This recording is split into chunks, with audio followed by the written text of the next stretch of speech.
Salut à tous, j'espère que vous allez bien, et que vous allez tous passer un bon Noël pour ceux qui le fêtent. On a eu le droit à un bon chapitre de Kingdom, bien que j'ai beaucoup de choses à redire sur certains personnages, car j'ai beaucoup moins aimé la fin.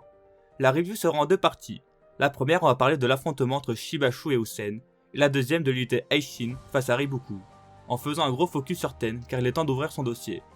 Mais avant que la vidéo commence, abonne-toi, car 60% des gens qui regardent mes vidéos ne sont pas abonnés. Et lâche ton pouce bleu. Bref, commençons. On voit Kansaro commencer à envahir le côté gauche de l'armée de Kin.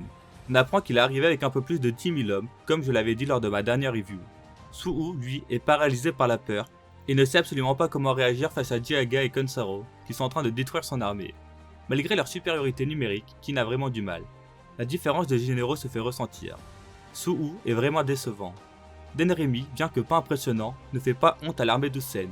Malgré ses blessures, il sait comment réagir et en a rien à faire de son état. C'est le seul à avoir compris que leur armée et celle d'Akun ne sont pas les seuls à avoir été piégées et scellées, mais celle de l'unité Aishin aussi, sur le flanc droit. Tout ce qui s'est passé depuis le début de cette guerre a été prévu par Ibuku, afin de faire en sorte que Shibashu puisse s'approcher le plus possible d'Usen, et que personne ne puisse intervenir. Ça fait plaisir de voir que Denrimi a réussi à comprendre tout ça, tout en se battant pendant que Suhu pense que sa meuf peut taper Jiaga, et est paralysé par la peur. J'espère qu'il saura se ressaisir par la suite. Il faut peut-être que sa meuf meure pour qu'il devienne enfin utile. Shibashu arrive ensuite contre l'armée d'Usen avec 10 000 soldats d'infanterie et 20 000 de la cavalerie, face aux 30 000 soldats d'Usen. Mais au moment d'entrer en collision, il y a les 20 000 hommes de l'unité Gyoku'u qui étaient situés à l'arrière-garde qui interviennent afin d'aider l'armée centrale. L'unité est menée par Konju et non Won comme je le pensais. Won est donc resté avec l'unité Aishin, ce qui n'est pas plus mal, car la Aishin se retrouve en 30 000 contre 70 000 sans aucun renfort potentiel. Ça va vraiment être très compliqué si jamais Riboku envoie des soldats de son arrière-garde sur eux. Après, malgré leur infériorité numérique, il n'y a pas l'air d'avoir de généraux vraiment dangereux face à eux, donc ils pourraient peut-être s'en sortir. La Gyoku'u attaque alors le flanc gauche de l'armée de Shibashu, et malgré une forte collision, l'armée n'a été qu'un peu endommagée et n'a reçu presque aucun dégât. Les deux armées se rentrent enfin dedans, et l'apogée de la bataille va commencer. L'armée d'Usen se retrouve alors avec presque 2 fois plus de soldats qu'eux, ce qui pourrait leur servir à gagner du temps, et s'en sortir malgré la puissance colossale de Shibashu, bien que ça semble vraiment compliqué de gérer ce monstre. Usen, il serait temps d'arrêter de parler avec des points de suspension et de donner des ordres ainsi que pondre une stratégie digne de ce nom.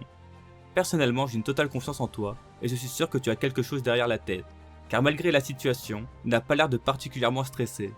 Mais en même temps, j'ai du mal à imaginer qu'il ait tout prévu depuis le début. J'espère en tout cas qu'il a dans ses rangs des soldats encore inconnus, avec une énorme puissance brute, afin de pouvoir un peu ralentir le grand général ennemi.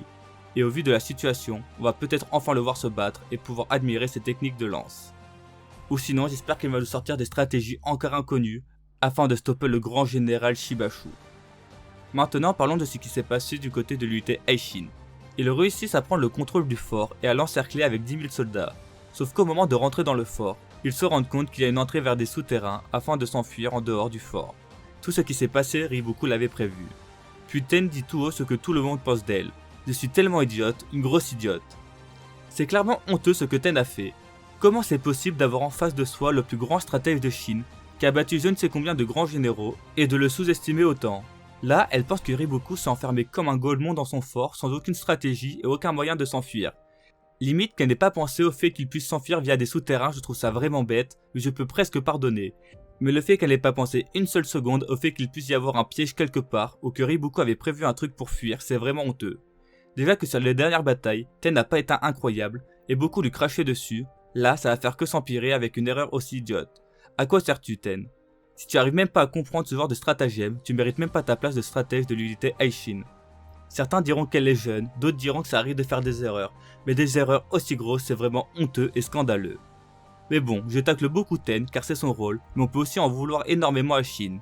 Et à 20 chapitres de ça, il était super intelligent, mature, face à Kanpishi. J'ai enfin cru qu'elle avait bien évolué pour qu'au final, il fonce comme un golemon dans le piège de Riboku. Où est passé son instinct? Depuis qu'il s'est pris un nom par Kyukai, il est redevenu bien bête. Après, j'ai un peu envie de le pardonner, car il avait en face de lui son ennemi ultime, et voulait absolument la battre, et ne réfléchissait pas, plus que ça. Bien que ça soit honteux.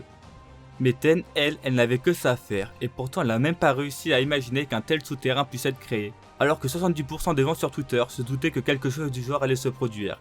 J'ai presque envie de dire que c'est une grosse facilité scénaristique de la part d'Ara, afin de faire en sorte que la Aishin soit encore plus en difficulté. Je trouve ça chiant qu'ils fassent ça en rendant Ten complètement bête et Shin de même. Le fait que les deux ont de grandes ambitions et n'ont même pas imaginé que c'était un piège est vraiment décevant. J'espère vraiment qu'ils se rattraperont dans la suite de la bataille. Bon, maintenant essayons de voir ce que Riboku compte faire. Déjà, il risque de condamner le souterrain afin de bloquer l'unité Aishin dans le fort. Soit le souterrain va les emmener dans un énorme piège. Bref, dans les deux cas, je pense qu'ils vont être bloqués dans la forteresse. Et je pense aussi que Futei va sortir son armée de 30 000 hommes et encercler l'unité Aishin qui se retrouvera alors dans une situation vraiment critique, car ils seront encerclés, bloqués avec le fort et en infériorité numérique. Et même si l'armée de Futei n'arrive pas à exterminer l'unité Aishin, il se retrouvera dans une situation où il pourra gagner un maximum de temps. En plus, on sait que pour l'instant, la situation a l'avantage de Zhao sur l'armée centrale. Sur le flanc droit, Zhao est aussi en avantage au vu de la grosse supériorité numérique. Donc Futei peut vraiment se permettre d'y aller avec 30 000 ou 40 000 hommes sur l'unité Aishin, afin d'être sûr de les assiéger. Franchement, c'est la sauce sur tous les champs de bataille, et j'ai de plus en plus de mal à voir Qin en sortir victorieux. Je pense qu'ils vont réussir à sortir de cette situation, mais il va y avoir des dizaines de milliers de morts sur tous les champs de bataille. Je comprends de plus en plus pourquoi cette bataille est retenue comme la plus meurtrière de l'histoire de Qin. J'espère aussi que le flanc gauche de Qin va réussir à gagner, ce qui pourrait mettre une certaine pression, et pourquoi pas faire reculer certains soldats des autres armées, bien que ça me semble compliqué. Et pour reparler un peu de Ten, j'ai vraiment peur de son avenir, car on sait que Shin est promis à voir son instinct fortement se développer dans l'avenir. Je me suis toujours dit qu'avec un stratège à ses côtés, ça pouvait un peu le freiner, vu quand on voit le niveau de Ten actuellement, c'est vraiment scandaleux. Et je vois pas ce qu'elle pourrait apporter à l'unité, une fois que Shin aura éveillé complètement son instinct. Ça sera vraiment dur d'apporter quelque chose à l'unité. Je sais pas ce qu'il lui faut pour passer un certain cap, mais ça serait cool qu'elle ait ce déclic. Peut-être qu'il faut qu'elle se refasse entraîner par Shuai-kun, ou au moins qu'elle lui reparle un peu.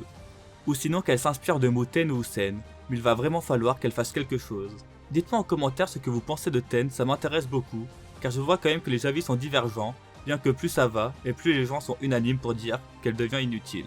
J'ai aussi bien hâte de voir comment les 20 000 hommes de l'unité Aishin et les 10 000 hommes de la Gyoku-U vont faire pour se battre contre les 70 000 hommes de Enkan, étant donné qu'ils n'auront pas Shin en capitaine, mais cette fois-ci ils auront Uon. Je pense d'ailleurs que ça leur fera un bien fou de ne pas voir Ten en stratège, mais plutôt Uon, car lui il est vraiment intelligent et peut nous pondre des sacrées stratégies dans la suite de l'œuvre.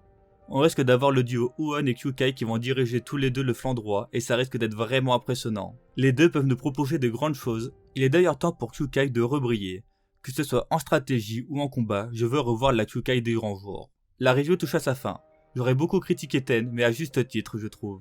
Elle m'a vraiment déçu et j'espère qu'elle se rattrapera dans la suite de la bataille. Shin de même d'ailleurs. J'espère que la vidéo vous aura plu. Si c'est le cas, abonne-toi et like la vidéo, ça fait vraiment plaisir. Et lâche ton commentaire. Sur ce, bonne journée et vive Kingdom.